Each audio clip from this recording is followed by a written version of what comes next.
Hello दोस्त, राधे राधे। आप लोग कैसे हो? उम्मीद हो कि आप लोग अच्छे और अच्छे रहो। और हमारे यूट्यूब चैनल पर आप लोग का स्वागत है। और मैं एक शादी का गीत गाने जा रही हूँ, तो अच्छा हो तो लाइक सब्सक्राइब जरूर करने का, शेयर जरूर करने का। और मैं गा रही हूँ, आप लोग सुनिए।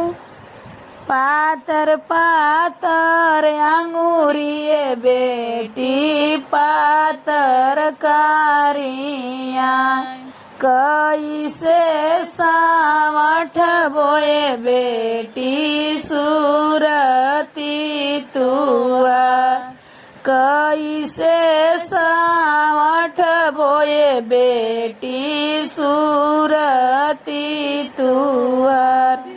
अंगना में लगाई है या माने बुलाया नार, होता भोरे देखिए या माने बुलाया नार।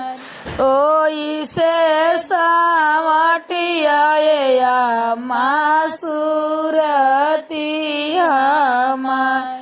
पातर पातर अंगूरिये बेटी पातर कारिया, कैसे सामठबो बेटी सूरती तुहार।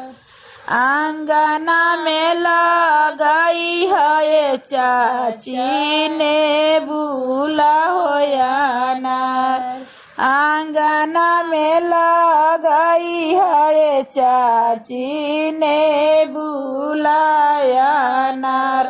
होता भोरे सिची है या चाची ने बुलाया नार।